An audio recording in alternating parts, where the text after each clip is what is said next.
Vamos con la tercera parte del bloque. Vamos a tomar, dejamos el caso resuelto, el número 2. Vamos a proyectar acá.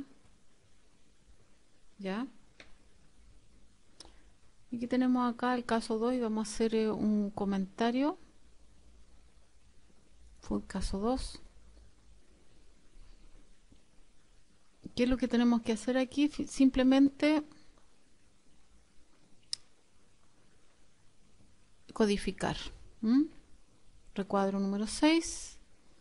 Ahí tenemos código 774. Este también sería un 774. Luego la utilidad neta sin crédito un 775 y el impuesto un 775. El crédito sería un código 625. Los gastos rechazados provisionados, un código 623. El impuesto primera, 624. Estos 2 millones. La RLI ya dijimos un 225. ¿No es cierto? Gastos asociados a retiro presunto sería un código. Vamos a eliminar este comentario. Vamos a poner un 623. Los gastos no documentados un 623. La pago multa un 624. Crédito con fin universitario un 623.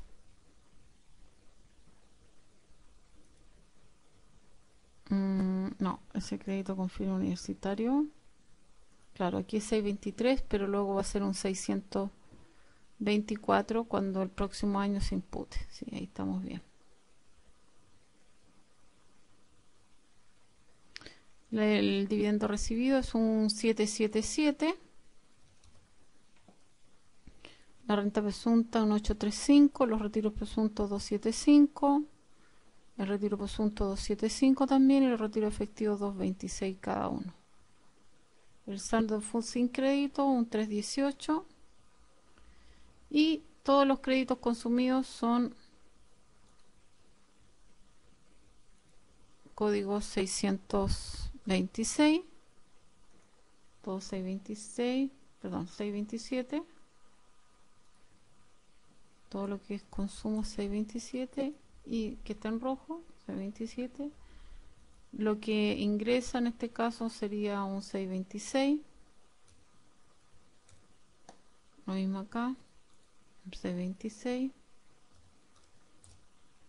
Y todo lo que es rojo ya dijimos 627.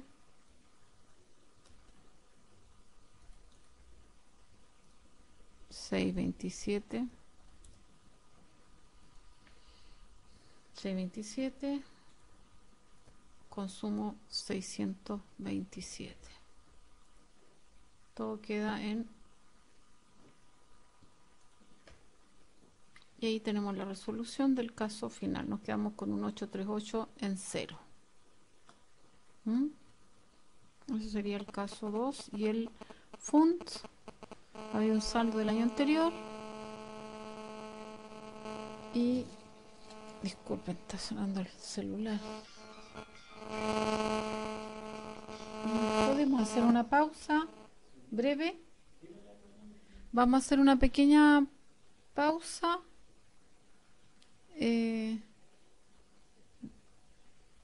¿Y eso nomás? Ya. Ok. Entonces, quedamos ahí.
Ya, volvimos entonces.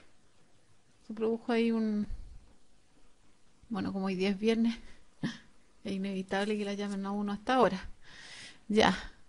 Bueno, estábamos con la codificación del Fondo de Utilidades No Tributables del año anterior, que en este caso, ¿cómo queda? El saldo del año anterior son 4.400.000 más el factor anual nos da 4.571.000 y fracción. Ese valor es que el remanente de FUN positivo deberían anotarlo en el código 818. 818. Este en la utilidad que se generó va en el 819, que es un FUN positivo del periodo, y la diferencia queda en el 840, que es en este caso debiera ser positivo, el 228. Vamos a hacer modificar ese, debería ser un 228. Ahí queda codificado el saldo de FUT positivo de fondo de utilidad no tributable para el próximo periodo.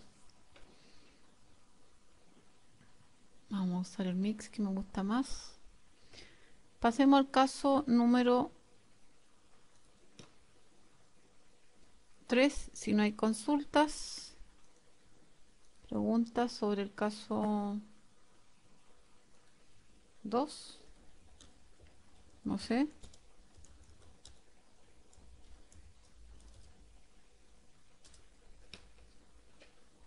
Pareciera que no hay consultas, no se registran consultas. A ver, veamos cómo este caso, a ver, este es un caso complicado porque es pérdida tributaria, ¿eh? El otro caso que nos queda, deberíamos ver el 5 porque es 14.4, si mal no recuerdo. Sí, es 14.4. Vamos a ver el 5 porque es una franquicia que está tomando bastante alza, ¿no es cierto? Harto uso. Veamos el caso 5. Es un caso corto, un caso light. Claro, pero es que aquí falta algo. A ver, déjame chequear. Veamos el caso 5. Claro, tenemos desarrollado el caso 5, pero nos falta la RLI. Entonces vamos a buscar la RLI, la vamos a agregar. Y después la RLI del 4. Vamos a copiar, lo vamos a llevar al final. Ya. Entonces vamos a explicar el caso número 5, que es cortito, pero bastante efectivo. La sociedad Big Ben Comercio 2011, Santiago. Tenemos dos socios, Don Covent Garden con un 40% y la sociedad SO Limitada con un 60%. Ahí está la utilidad, etcétera. Y la empresa está acogida al artículo 14.4. Aquí está el punto. ¿Qué hacemos con el 14.4? Tenemos que determinar una RLI provisoria especial para el 14.4. Partimos por la renta líquida, que estaba ya determinada de acuerdo a la mecánica del artículo 29 al 33. Y seguimos las instrucciones que están contenidas en la circular del ramo.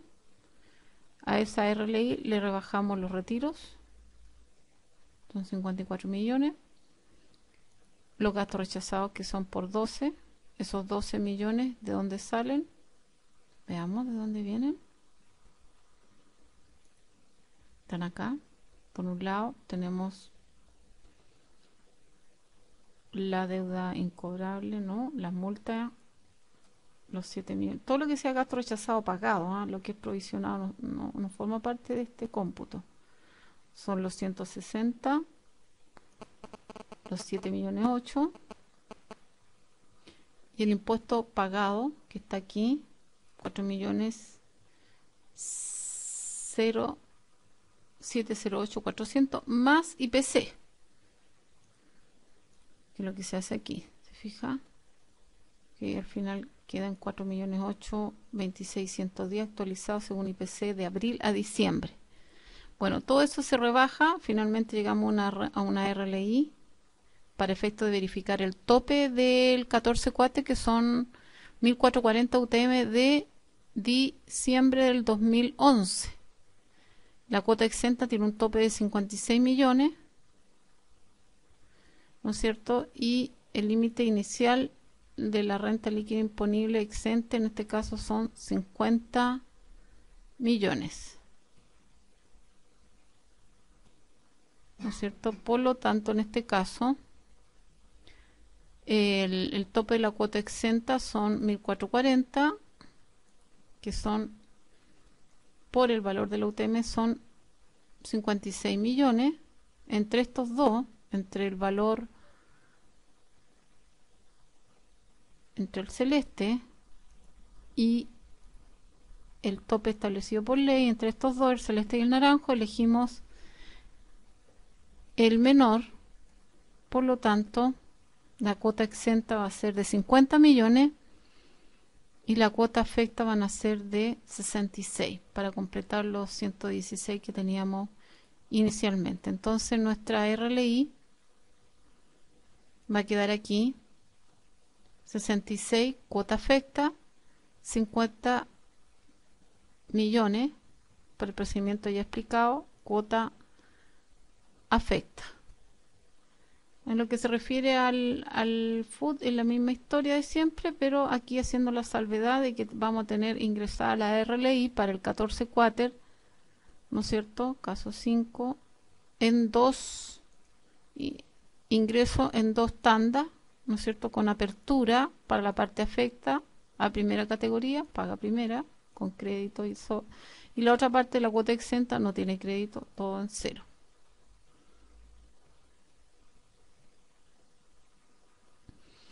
Se depura de los gastos rechazados y pagados, que eran las multas, interés y reajuste, los gastos indocumentados, igual que en el régimen general, en eso no cambia. El régimen general del FUD, la única diferencia es que este FUD tipo 14 cuater hace esta apertura de la RLI separando la cuota afecta de la cuota exenta, utilizando el mecanismo regulado por la ley y el servicio de impuesto interno. Y los retiros finalmente quedan en 20 y 34, que era lo que se planteó. Se van las utilidades más antiguas, se establece la relación porcentual. Esta relación porcentual va en función de los retiros efectivos dentro del total de los retiros. 20 sobre 54, 34 sobre 54 nos da un 37 y 63% respectivamente, proporción que aplicamos a los saldos disponibles, partiendo por las más antiguas, que esta tenían el 17, luego se fueron las utilidades sin crédito, que son más antiguas que las utilidades del año, y aquí se fueron estas en segundo lugar, las utilidades que son los 197, y aquí también aporte del caso es que como los retiros son altos, se van a ir utilidades del año, pero también tenemos, como la RLI tiene rentas afectas y rentas exentas de primera categoría, entre las dos, el Servicio de Impuesto Interno reguló, señaló que había que, en este caso, comenzar por las rentas afectas. Así que los 50 quedan para el próximo año, el retiro de esos 50 sin crédito, utilidades que yo le llamo patito feo, que nadie las quiere porque no tienen crédito. Aquí sale ganando el empresario porque se lleva una cuota ahí de crédito con tasa del 20, así que tiene todas las de ganar. El saldo final entonces, luego de esta imputación, nos quedan 81, 172 y fin. Codificación 774, 775, 625, el impuesto pagado 623, la RLI afecta 225, la RLI no afecta, o sea, o exenta, tiene un código especial en el recuadro 6 porque se lo inventaron el año pasado, es el 883, ojo que ahí no sé qué pasó con el, debería ser el 883, 883, las multas de intereses fiscales son 624, el gasto indocumentado 623, los retiros 226, el saldo de food con crédito 231 y sin crédito 318, como está dicho ahí, el impuesto lo mismo, los consumos de crédito 627, volvemos acá, 627 y 627 y 838 el último.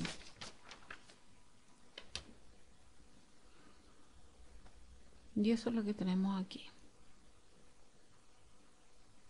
Entonces, RLI 14 cuater, Food 14 cuater, usando los criterios que el servicio nos impone para este caso. Caso corto, pero bastante bueno. Está totalmente de moda el caso. Está in el caso. ¿Alguna consulta sobre el caso? Caso 5, caso 14 cuater, consultas gratis, se liquidan a esta hora, 2 por 1.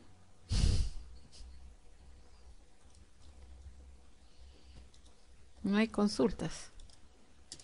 Ok, quiere decir que soy una profesora total. ¿Ah?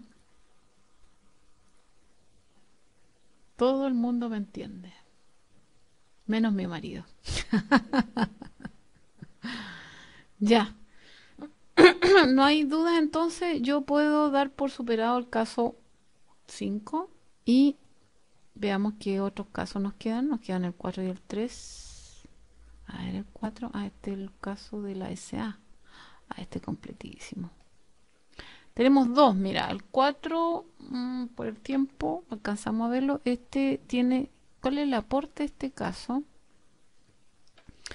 Me parece que hay una transformación. A ver, 4, personas. Sí. Sí, este caso me parece que sí, es un caso de transformación de una SA, es limitada, creo. Sí.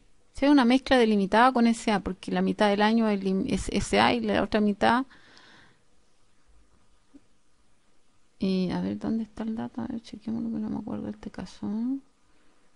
Formulidad, sale, tenemos retribución, o escaso. Ah, es SA full. Ya, es un caso de SA full. Sí, no es transformación. Puro SA. Veamos el caso de la SA, pues eso es importante. No sé si hay alguna duda que haya llegado por el chat entre medio. Ya. Se liquidan las consultas del caso 5 a la 1, a las 2 y a las 3. Entonces nos vamos al caso 4, que es una SA. ¿Ya? Tenemos la RLI lista, el saldo del año pasado, que tiene saldo de FUT, saldo de FUNT y tiene saldo de FUF. Fíjense, 7 millones ahí del año anterior. Hay un acuerdo de reparto de dividendo por 40 millones, por lo tanto preparamos el FUT a la fecha del primer reparto, que en este caso es 15 de agosto. Vamos entonces a revisar el caso. Vamos a hacer una mezcla aquí. y nos vamos al caso 4. Aquí está la sociedad anónima. Entonces, ¿cuál es la diferencia con respecto a lo que hemos visto en el caso de sociedades de personas? En el caso de la SA, lo que vamos a hacer es el procedimiento de actualización del FUT, pero en vez de hacerlo en forma anual, lo hacemos a la fecha del primer reparto o distribución, que en este caso fue el 15 de agosto del 2011. Entonces tomamos los saldos vía IPC, buscamos el dato aquí en el dato duro, el impuesto interno, vía IPC, por aquí. Vamos a valores y fechas, corrección monetaria, 2011, y ahí nos vamos y buscamos. Dijimos que estábamos en agosto, 15 de agosto, 2,4. Ahí está. Veamos si lo hicimos bien, chequemos. Ahí está, 2,4. Actualizamos todo al 2,4. Ya, esto lo dejamos en pausa, estas columnas, pero las vamos a explicar al final, así que no nos mareemos con tanto dato. Así que aplicamos el factor, que ya le explicamos el origen, y lo que hacemos ahora es imputar los impuestos. Antes de hacer la imputación del dividendo, lo que hacemos es depurar nuestro saldo FUT de aquellas partidas que hayan sido efectivamente pagadas antes de la fecha del reparto o distribución del dividendo, que en este caso son 800.000 pesos de gastos no necesarios. Dice, ¿dónde estará ese datito? Veamos dónde está. Por acá en el 4 bis. Aquí están estos datos. Ahí en el punto 3 del planteamiento de problema tienen un montón de gastos que no están haciendo ruido. Son todos anteriores al dividendo, el dividendo de agosto, y todos estos gastos. Hay uno de marzo, otro de abril y abril. Y también usamos el IPC, entonces en ese caso agosto nos ubicamos en marzo, tenemos el 1.8, entonces lo imputamos en agosto, pero lo actualizamos de marzo a agosto y lo mismo de abril a agosto respectivamente. Ahí estamos el 1.8 y el 1.0, ahí está 1.8, 1, bien, hicimos bien ese punto. Le aplicamos el IPC, imputamos los impuestos, salvo el impuesto a la renta de primera categoría, que sabemos que la imputación a nivel del FUT es un poquito más traumática que los otros gastos, que son bastante más planos. Bueno, precisamente por su categoría de gasto rechazado, con una doble función que además es el crédito. Por eso tiene esta forma tan especial de imputación. ¿No? Generamos la diferencia que ya habíamos explicado por un orden de antigüedad, en este caso de los 116 de abril del año 2011, y depuramos nuestro FUT, que queda por 35.400.000 pesos. Nuestro dividendo es de 40 millones, así que claramente aquí no estamos consumiendo todo el FUT del año anterior, lo agotamos, quedamos en cero, nos llevamos el FUT del crédito con crédito todo, cero, y luego seguimos el orden de prelación establecido en la ley, en la resolución 2154, que en este caso sería seguir con el FUF, pero con cargo al remanente de FUF. Entonces tenemos el saldo, lo buscamos en el planteamiento del taller. En este caso hay FUF, no ha existido FUF, en ese caso nos vamos al fondo de utilidades no tributables. En este caso era negativo más encima, así que no teníamos de dónde sacar. Ahí habría quedado el dividendo en ese caso como un dividendo provisorio, esperando las utilidades del año. Pero aquí, como contamos con FUF, lo usamos, son 7 millones positivos. Le aplicamos IPC 2,4 estamos bien. E imputamos el saldo que nos falta para completar los 40 millones, que eran casi 5 millones. Nos queda un delta de fondo de utilidades financieras proveniente de la diferencia entre depreciación normal y acelerada de 2.168.400. Así que ahí queda ese dividendo, fue el único que se pagó, queda en pausa ese dividendo, se absorbió y luego quedó resuelta la situación tributaria de ese dividendo, porque una parte se imputó, quedó resuelta en agosto, 15 de agosto, una parte fue con cargo a FUT y otra parte fue con cargo a FUF. El saldo que quedó insoluto a la fecha, aquí vamos a hacer una pequeña corrección, nos quedó un saldo de FUF. Entonces le vamos a aplicar el reajuste anual de IPC desde la fecha en que habíamos hecho la imputación, que fue en agosto. Ahora lo vamos a llevar a diciembre, buscamos agosto, pum, y nos da el 1,5. Así que le aplicamos el reajuste del 1,5%, lo llevamos a diciembre, porque ahora ya no hay más reparto, ¿no es cierto? Y por lo tanto 0,015. Ahí tenemos entonces el saldo de FUF actualizado al cierre del periodo. Me queda el saldo FUF. Le dejamos ese valor cuadradito para la posterior codificación del recuadro número 6.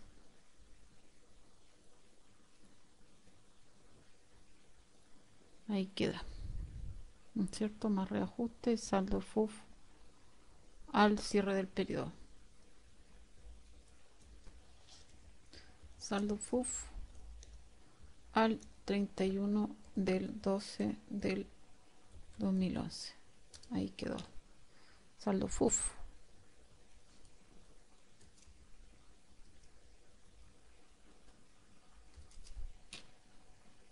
Perfecto. Y ingresamos la renta líquida, que en este caso miramos la renta líquida.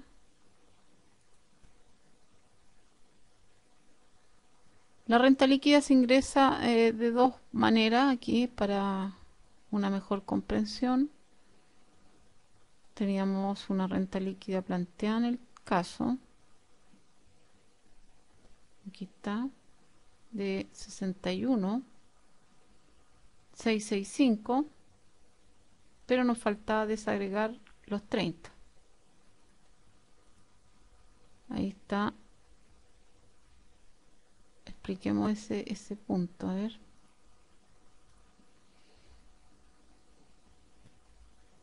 Ahí tenemos los gastos. Claro, lo que pasa es que los gastos no acreditados y pagados ya están desagregados, claro. Entonces, todo esto que se hizo aquí fueron estos cálculos para el cálculo de la donación, con fines culturales, que tiene un protocolo de aceptación, ¿no es cierto?, en un 50% crédito, 50% gasto. La parte que es gasto no tiene límite individual, pero sí tiene el límite global absoluto del 5%. Entonces, todos estos cálculos que están acá explicados son para cumplir con los protocolos de los topes de la donación, en este caso con fines culturales. Tiene dos límites, un límite global absoluto del 5%, y una vez superado el límite global, vamos al cálculo de los límites individuales, que en este caso un 2%, un 50% de la donación es crédito, como ya explicamos, y la parte que es crédito tiene un tope, ¿no es cierto?, de equivalente al 2% de la renta líquida, de acuerdo a lo que la ley señala, y en los términos que aquí se calcularon, ¿se fijan? La parte del gasto no tiene tope, de tope individual, por eso aquí se rebajó, y ahí eso explica las proporciones que están explicadas ahí, son en función de que el gasto de las donaciones con fines culturales no tiene tope individual, pero en la parte del crédito tiene un tope individual equivalente al 2% de la RLI, que en este caso fue 1.175.000. Entonces, para efecto de ingresar aquí la RLI, tenemos que considerar la RLI determinada de acuerdo a la mecánica del artículo 29 al 33, que sería, según el planteamiento del problema, la suma de los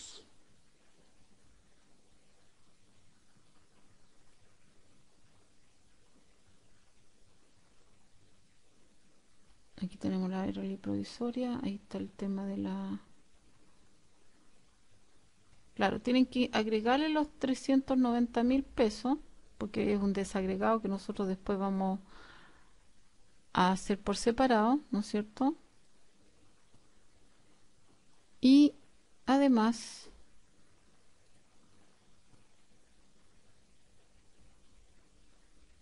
claro, eso es básicamente 61.665 más los 390. Ahí está. Y luego lo rechazamos.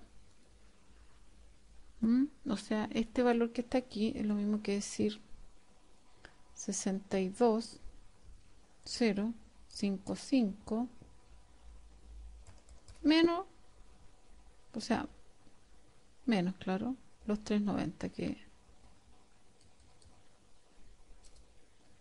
62. Esto es negativo, lo vamos a dejar en rojo para que quede más o menos claro. Entonces, que el servicio pide la codificación por separado.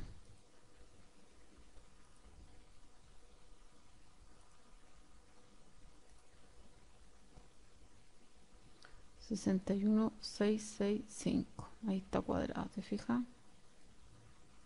Bueno, ahí la renta líquida no tiene mucha ciencia. Depuramos de los gastos rechazados propios de la sociedad anónima y lo depuramos de los otros gastos que no pagan el 35%, que en este caso son la parte del crédito de las donaciones con fines culturales,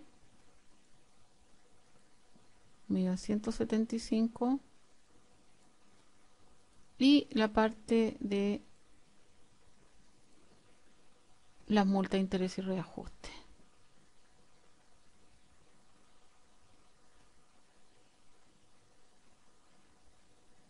¿No es cierto? Ahí tenemos los créditos y imputamos el retiro presunto.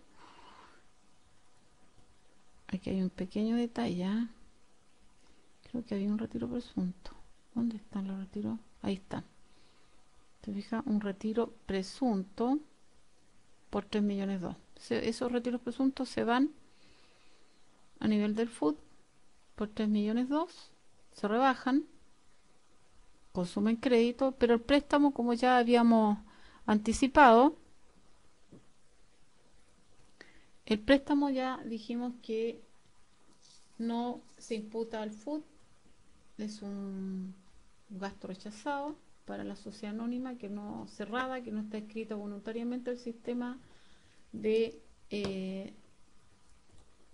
fiscalización de la super de valor y seguro, y por lo tanto la empresa tiene que pagar el 35%. Independiente de que el accionista haya devuelto la plata, independiente de que el dinero haya salido un par de horas, un par de minutos, un par de segundos. El hecho grabado es la salida independiente de la devolución. Así que aquí nos sirve arrepentirse del pecado. Ahí el fisco es implacable. Por lo tanto, no va vía FUT. Independiente que el préstamo esté documentado o indocumentado, el hecho grabado es la salida. Así es que, de todas maneras, si tuvieran un caso de ese tipo, hay algunas soluciones, ¿no es cierto?, que se podrían implementar dentro de lo que es el concepto de planificación tributaria. Pero en este caso lo vamos a resolver de manera convencional. Así que no va vía FUT, imputamos el retiro presunto con el crédito del año de origen, que en este caso es del 20%. Nos quedamos con un saldo de FUT de 60, ¿no es cierto? Perdón. 51, 57, 160, un crédito de 11 millones. Ahí. Y nos queda el FUNT del año pasado, que era negativo, así que lo actualizamos. Negativo, lo traspasamos. No tiene crédito, no tiene nada el FUNT en este caso.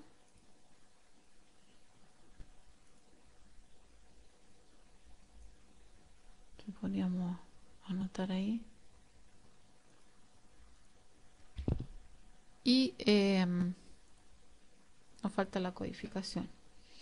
Ojo, aquí estas fórmulas, esta columna que yo les había dicho que no íbamos a verla hasta el final, lo que les puedo decir que esta columna se recomienda implementarla para efectos de cuadrar los créditos que imputamos a nivel del dividendo, que estaban acá histórico,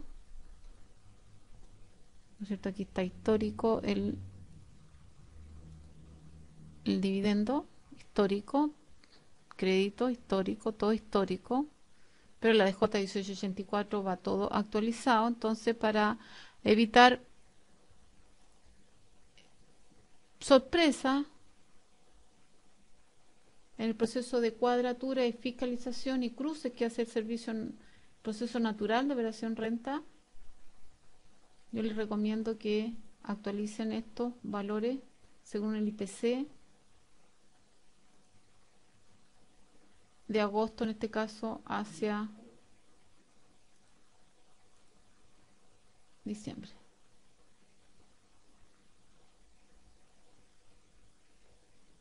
Si el crédito es mayor al tope. Crédito. Alejandro.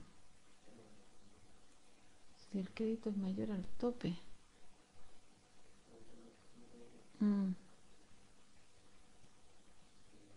Que aquí no hay crédito, pues, estimado Alejandro.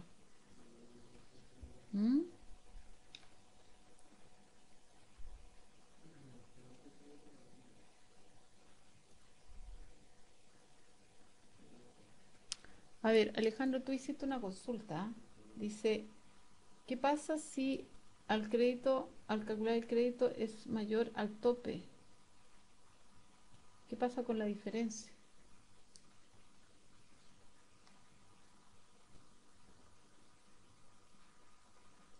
¿Podría ser más claro en la consulta? Porque es por el artículo 14.4, ¿o no?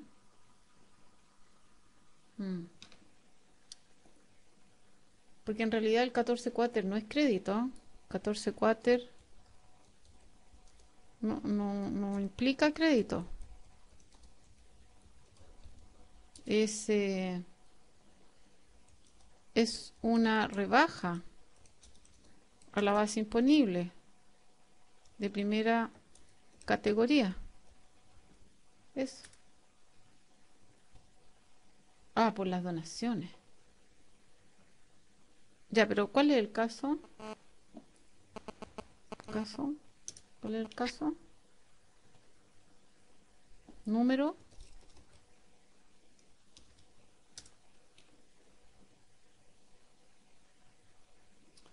Las donaciones. A ver, ¿qué te dice? Ah, ya, tú estás con el caso de por acá.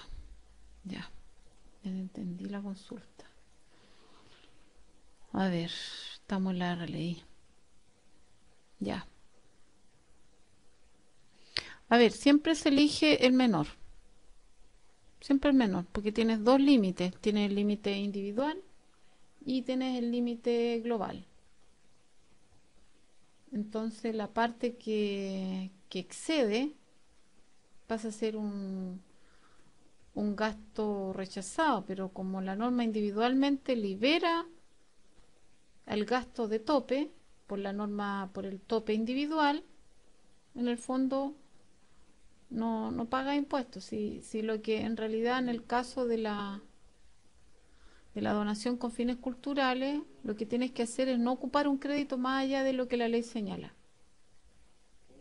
Porque en suma, todo lo que excede de los topes pasa a ser gasto. Y la ley ha dicho que en el caso de las donaciones con fines culturales, ese gasto no tiene tope. ¿Te fijas? El crédito, si excede el monto, pasa a ser un gasto y ese gasto no tiene límite. Entonces, no tiene nada que perder, en este caso, nuestro contribuyente. ¿Te fijas? ¿Te, te quedó claro?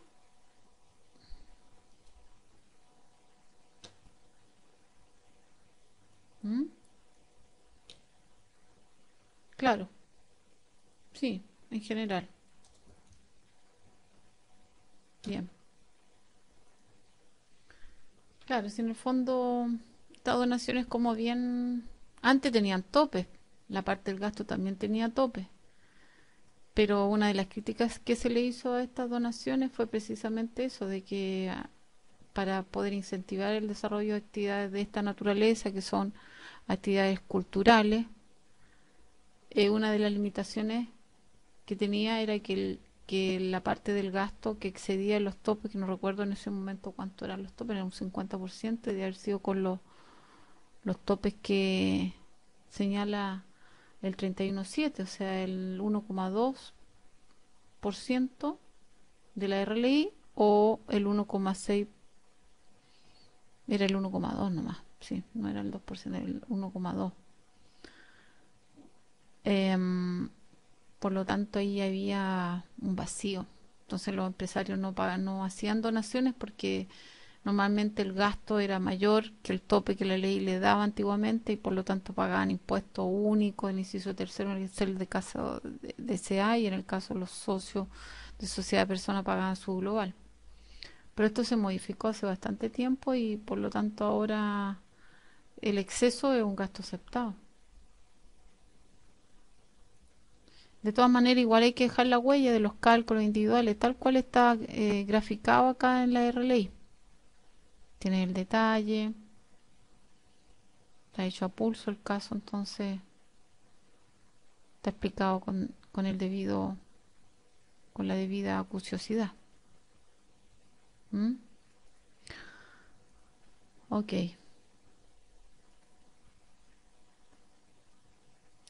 Quedamos en el tema del FUND, que era negativo. Ah, y este asunto es la corrección monetaria, que este es el aporte del caso. ¿Ah? Esta columna, la idea es cuadrarse con el servicio y no tener distorsiones aquí en esta columna con la DJ 1884 y con el recuadro 6. Entonces, simplemente le aplicas IPC. Por ejemplo, aquí los 40 millones están históricos a agosto, le aplica el IPC a diciembre, te da 7 millones. Y esto es lo que finalmente codifica en el recuadro 6 y eso el servicio lo cruza con tu DJ 1884 y no va a tener inconsistencia. Los saldos de cierre quedan cuadrados, ¿te fijas? Ahí los saldos de cierre están, no hay distorsión en los saldos de cierre, por lo tanto este ajuste que estamos haciendo con mira a no tener observaciones en el proceso de cuadratura en operación renta que hace impuesto interno, los más de 100 cruces simplemente pasan a segundo plano y el servicio no nos invita, no nos objeta la declaración de esta SA. ¿Mm? Este procedimiento funciona. Ya llevo hartos años explicándolo y hay gente que lo hace y sigue las instrucciones, no tiene observación en el proceso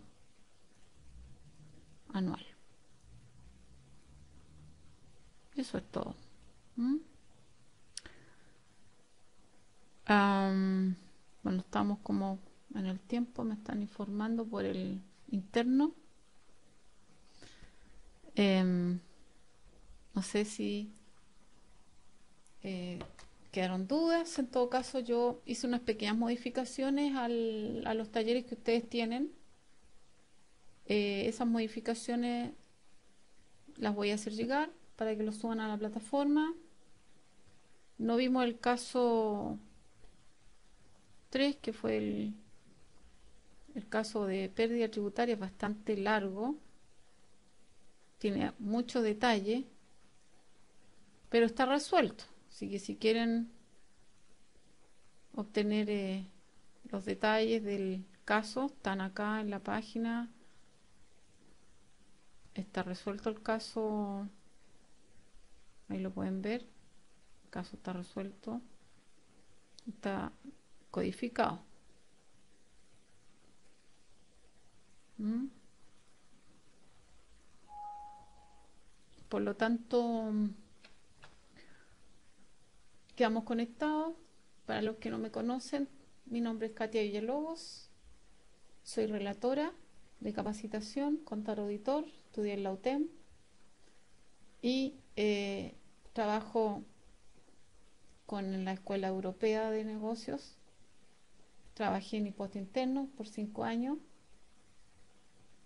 y hoy día me dedico al ejercicio libre de la profesión. Con el profesor Aguilar nos conocimos en impuesto interno, fuimos compañeros posteriormente en el manual de consultas tributarias, que hoy día es Thomson Reuters. Nos conocemos hace bastante tiempo, trabajamos codo a codo por el trabajo tributario. Así que yo encantada de colaborar para este nuevo proyecto que yo diría que está marcando un paso importante en la innovación tecnológica asociada al desarrollo de estas clases de tipo tributario. Sería todo. Muy buenas noches. Eso sería.